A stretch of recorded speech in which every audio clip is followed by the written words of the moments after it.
Hey everyone, welcome to the Get Your Life Together Girl Mini Mindset Reset. I'm your host, Danielle. As a cognitive behavioral therapist, a life coach to women, and author, one thing has become abundantly clear. So much of what gets in our way in our daily lives is not only how we think, but what we think, our mindset. Because of that, every other week, I'm taking your requests and questions and handing over quick, easy to use, practical strategies and life tools to help you shift your thinking, create calm, help you understand and express your emotions, harness your inner power, and learn how to navigate your personal story in 15 minutes or less. After all, how else can you get your life together? So let's shift your perspective with the tools and conversations that help you in the throes of change. The Get Your Life Together Girl podcast mini mindset reset starts right now. Life lessons only come through experience, and it's important to realize that as we get older, our perspectives change. And today's mindset reset leans into that fact in a little bit of a different way. I received an amazing question from Lisa R. that said, Danielle, I listen to your podcast regularly, and I often hear you say, can you tell us something that you wish women knew when you're talking to a guest? And it got me thinking, as a mom, because I know you are one, are there some life lessons or perspectives that you wish your daughters learned from you that perhaps you could turn over to us listeners so that we can get a more intimate look at what you hope they take away from you as a mom? Oof, I love this question. I've often thought about what legacy I want my daughters to have learned from me, right? It's important.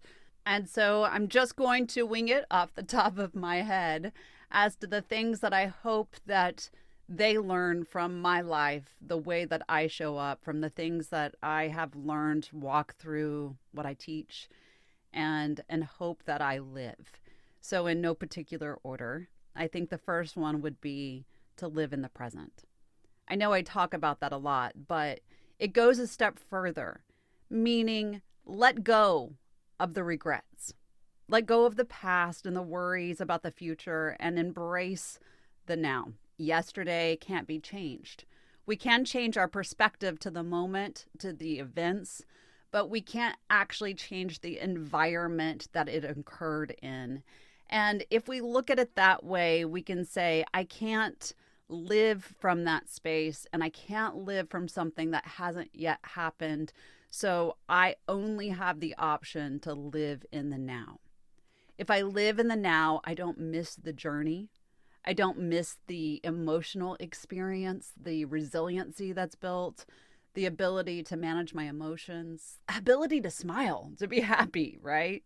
And so living in the moment, that is probably one of the biggest lessons that I hope they take from me. It took me a long time to get to that perspective. And it's a daily practice, right? It's easy to want to forecast tomorrow, but living in the present is a place that gives you grounded hope for everything, really. The next thing that comes to mind is that life is not a race. I know I personally spent a long time in that hustle culture, in that feeling like if I don't do enough or don't do this or that I'm not going to have true meaning. And it's been within the last probably 5 or 6 years, especially the last year, that I have come to understand that my life is not in a space where I have to race to the finish line, right?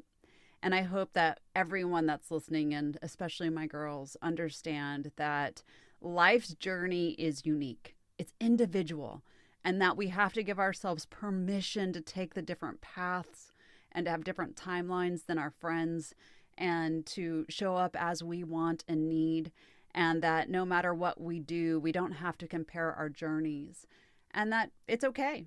All we need to do is simply be within our timeline, our presence, our moments, so that we can give ourselves permission to live our best lives. That's a big one for me. Another one would be to embrace imperfection, to let go of the perfectionism. I struggled for so long with needing to be perfect. Inside, outside, and everything that I did, it added to that life is a race thing. It added to not living in the present. And here's the thing, perfectionism is unattainable. It is a space where we are unable to make mistakes. And if we can't make mistakes, we can't learn. And so it is very counterintuitive to what our experience is supposed to be here in this life. And so I would say let go of the perfectionism. Learn what you need to learn. Know that you're going to screw it up. Embrace the suck, as it said. And know that it's okay. It's okay. I'm not going to be perfect. I'm not going to look perfect. I'm not going to feel perfect. I'm not going to think perfect. I'm not going to be perfect. And I'm okay with it. It's okay. The next thing I think would be to value your friendships, especially your female friendships, right? Because no matter what, when you have somebody that's in your corner that is a sister kind of bond, it is invaluable, right? It's different than a relationship, a spouse, a partner. It doesn't matter who we're talking about, but that female friendship that's going to clap for you, that is going to stand by your side no matter what is happening and either call you to the carpet or tell you that you are brilliant, it's invaluable. I know I am guilty even still to this day that I may not call my besties as much as I should. And it doesn't mean that I don't value that bond or that support. It just means that I sometimes let things get too busy.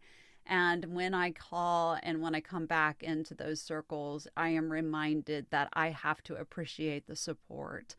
And so value your female friendships, prioritize them. The next thing is something that I teach. And again, we're talking in no particular order, but be emotionally intelligent. And if you're not, figure it out. I mean it. Developing better emotional intelligence and learning how to navigate and express emotions is one of the biggest life skills that I wish every female on the planet and male, to be honest, had. It is really why I do the work that I do.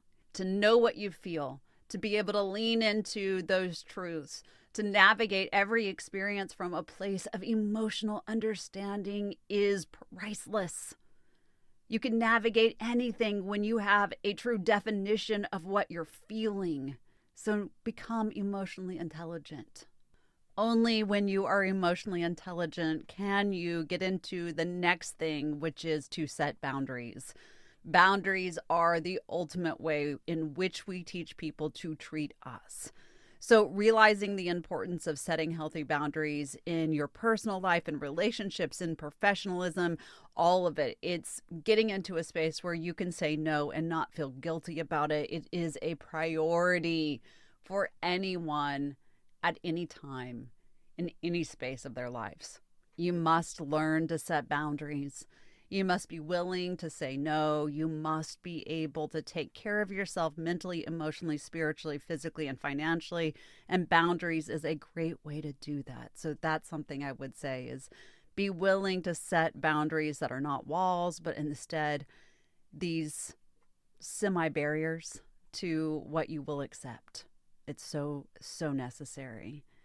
Another thing would be that you have to have self-acceptance in order to have self-authority, which means you have to understand who you are, what you believe in, what your beliefs are, what your values are. And in that, you have to be willing to embrace yourself. Self-acceptance means looking at the imperfections, looking at the mistakes, taking better accountability, knowing that you can love yourself no matter what has happened. And from that being the authority of you. When you are the authority of you, no one can look at you and tell you who you are.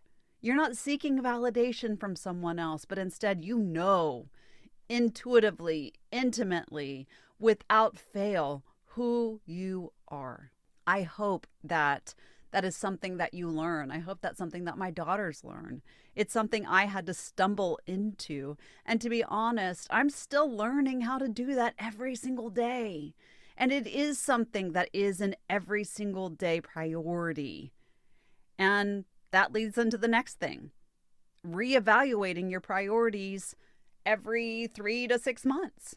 We think that we have to do these big, massive kind of resolutions and all of that at the beginning of the year. But if you just take a timeline of every 3 months or every quarter, you are going to sit down with your priorities and reflect what matters most to me in life.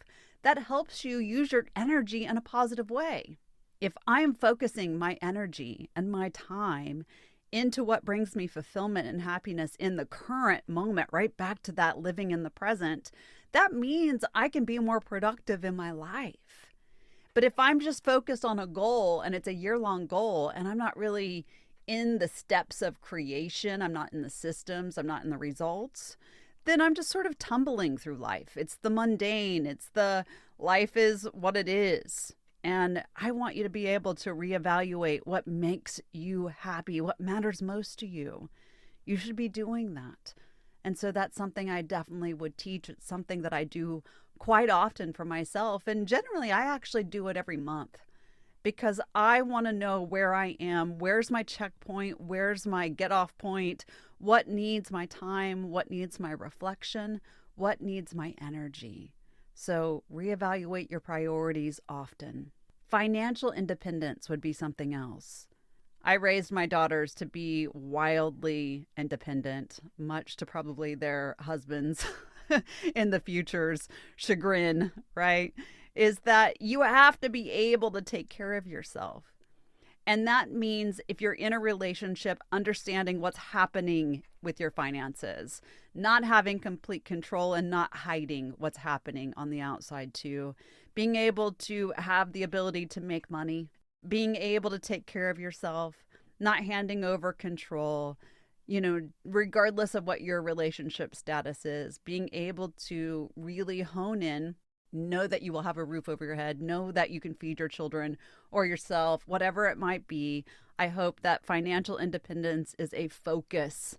It is an understanding that you never want to get into a space where somebody has complete control over how you show up and what you're able to do and what you can afford and all of that. So making sure that you are financially independent is a big one.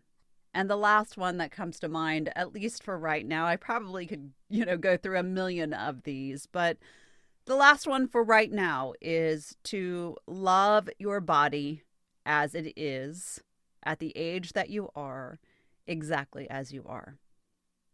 Aging is a natural process. There's lots of ways to get around it, right? But love what your body's capable of right now. Love the size. Even if you're working towards something different, that's fine, right? What I'm talking about is just being healthy in the mindset of the body. And know that you have beauty and wisdom and intelligence within the body in each stage of life. And there's something beautiful to be celebrated about that. I know I spent too long in my 20s. I was in news, so always in front of a camera, and it was very easy to pick my body apart, right? My thighs were too big, this, that. And I spent so much time in that headspace that it carried over. I know I taught my girls that at one point, to pick apart their bodies. And it's something that I deeply regret. You can actually look in the mirror and see flaws and not pick it apart. You can look in the mirror and say, this is what I have to work with, and I'm going to value and love this thing that I see and connect to it. For me, if I get into a space where I'm like, oh, my thighs, I go into the gratitude of those thighs. Thank you for carrying me. Thank you for letting me run all of those miles. Thank you for being strong enough to hold me up. Whatever it might be, but valuing the body in which you are here in, the vehicle, this natural process of beauty and wisdom is something that should be celebrated. Your body is unique. It's beautiful. and you should embrace it just as it is. These are just some of the lessons that I hope that my daughters and all of you gain in your life.